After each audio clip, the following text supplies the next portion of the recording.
Dajjal tidak akan muncul sebelum kedatangan Imam Mahdi. Dalam berbagai hadis, Rasulullah menceritakan sosok Imam Mahdi yang berasal dari keturunannya.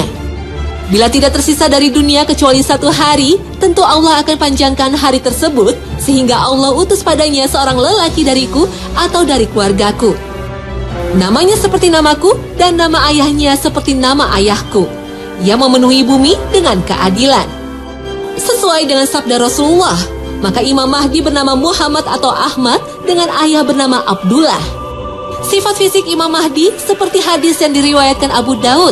Tersingkap rambutnya dari arah kepala bagian depan atau dahinya lebar.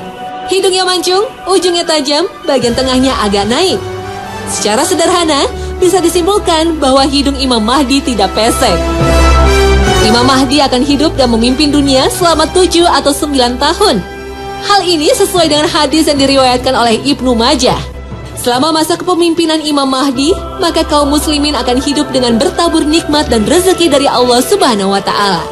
Kedatangan Imam Mahdi pada dasarnya akan mempersatukan kaum muslimin yang terpecah dan berkelompok-kelompok. Dan setelah mampu mempersatukan kaum muslimin, maka Imam Mahdi menegakkan negara Islam dalam satu bendera. Imam Mahdi di kalangan penganut Syiah diyakini merupakan imam yang ke-12. Imam Mahdi sejatinya telah turun di tahun 356 Hijriah. Namun kaum Syiah percaya bahwa Allah menyembunyikan Imam Mahdi secara gaib dan akan memunculkannya pada saatnya nanti.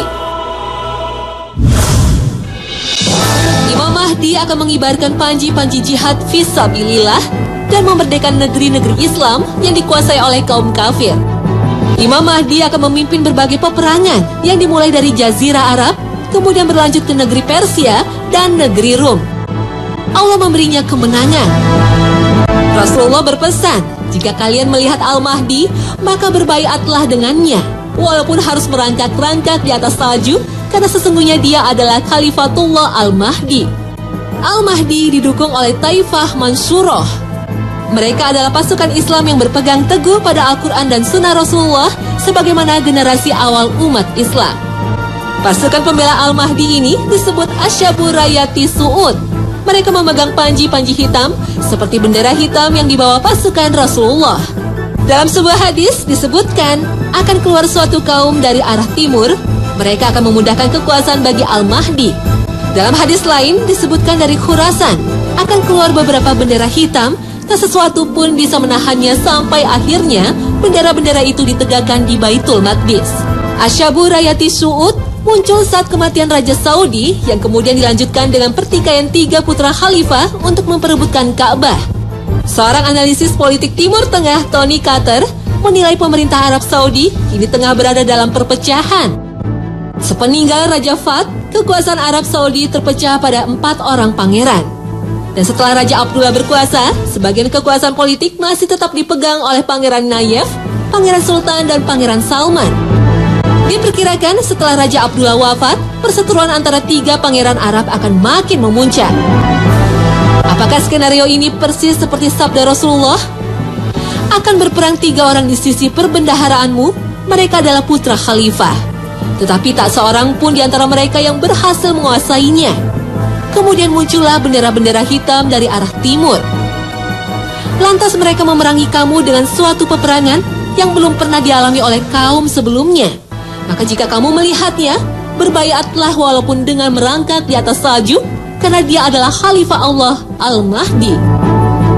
Siapakah sesungguhnya kelompok pembela Al-Mahdi yang disebut Asyabu Rayati Su'ud ini? Ketika turun surat Muhammad ayat 38, yang mengabarkan bahwa bangsa Arab suatu saat akan berpaling dari Rasulullah.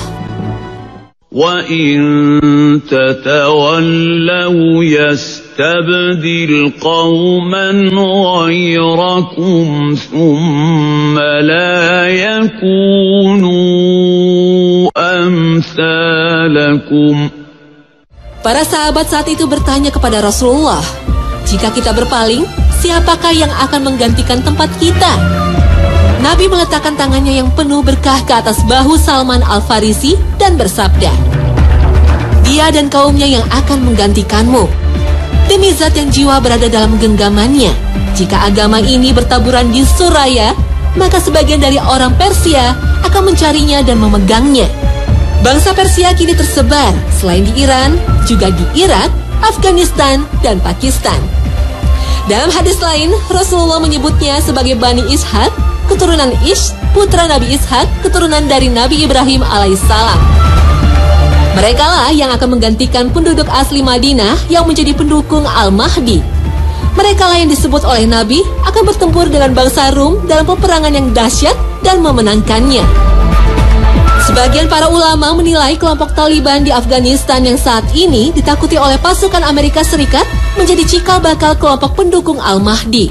Meskipun kaum muslim fundamentalis ini sering dirusak citranya oleh media barat, namun karakter dan kehidupan mereka dianggap lebih cocok sebagai kaum militan yang teguh menegakkan ajaran Islam secara utuh. Mereka juga memiliki keahlian tempur yang hebat sebagai bekal menjadi pasukan Al-Mahdi. Pandangan ini belum tentu benar, tapi belum tentu salah juga.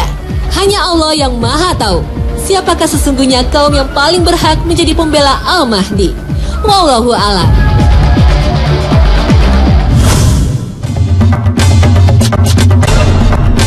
Turunnya Nabi Isa alaihissalam menjadi salah satu tanda besar makin dekatnya kiamat.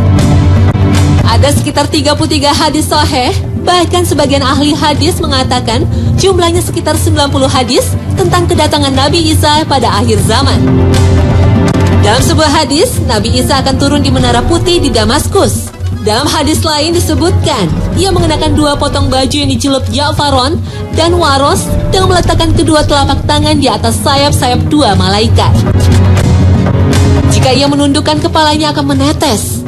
Jika dia mengangkatnya, turunlah air seperti mutiara.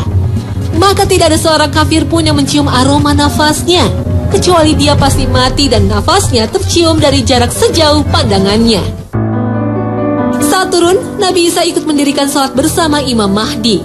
Imam Mahdi kemudian berkata, "Majulah wahai Rasulullah, jadilah imam." Nabi Isa menjawab, "Tidak di antara kalian ada pemimpin yang telah dimuliakan oleh Allah dalam umat ini." Nabi Isa turun ke bumi tidak membawa syariat baru, tapi melanjutkan syariat Nabi Muhammad untuk menegakkan agama tauhid dan meluruskan kaumnya yang menyembahnya sebagai Tuhan. Nabi Isa bersama pasukan Al-Mahdi berhasil menaklukkan Roma, kemudian membunuh babi dan memecah salib. Sejak itulah umat Nasrani berbondong-bondong memeluk agama Islam, kecuali kaum Yahudi. Pasukan Islam di bawah kepemimpinan Al-Mahdi dan Nabi Isa kemudian memerangi bangsa Yahudi. Inilah tanda-tanda kiamat yang paling besar, sebagaimana sabda Rasulullah. Tidak akan terjadi hari kiamat sehingga kaum muslimin memerangi bangsa Yahudi, sampai-sampai Yahudi berlindung di balik batu dan pohon. Lalu batu dan pohon tadi akan berbicara, "Wahai orang Islam, hai hamba Allah, di belakangku ada orang-orang Yahudi. Kemarilah, bunuhlah ia, kecuali pohon Gorkot, sebab ia itu sungguh pohonnya Yahudi." Bangsa Yahudi dipimpin Dajjal akan melakukan perlawanan. Inilah perang terbesar pada akhir zaman. Dajjal bersama pasukan Yahudi akhirnya berhasil dikalahkan.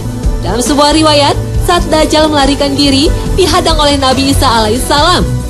Badannya mendadak meleleh seperti lilin terkena api. Maka musnahlah Dajjal yang hidup di muka bumi lebih dari 4.000 tahun. Setelah itu, dunia akan diliputi keamanan dan kedamaian. Nabi Isa akan hidup di bumi selama 24 tahun menegakkan keadilan dan kedamaian. Dalam hadis lain disebut selama 40 tahun.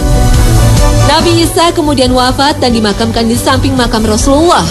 Saat ini, makam untuk Nabi Isa yang berada di Masjid Nabawi sudah disiapkan untuk menyambut Nabiullah ini.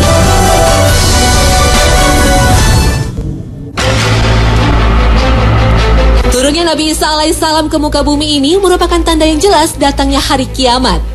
Allah berfirman dalam surat Az-Zukhruf, وَإِنَّهُ لَعِلْمٌ لِلسَّاعَةِ فَلَا تَمْتَرُنَّ بِهَا وَاتَّبِعُونِ هَذَا صِرَاطٌ مُسْتَقِيمٌ. Dan sesungguhnya Isa itu benar-benar adalah tanda bagi hari kiamat.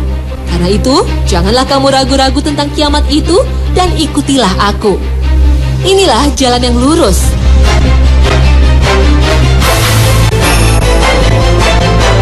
Turunnya Nabi Isa, juga kedatangan Al-Mahdi untuk menumpas Dajjal merupakan tanda-tanda akhir zaman yang wajib kita percayai. Maha benar Allah dengan segala firman-Nya.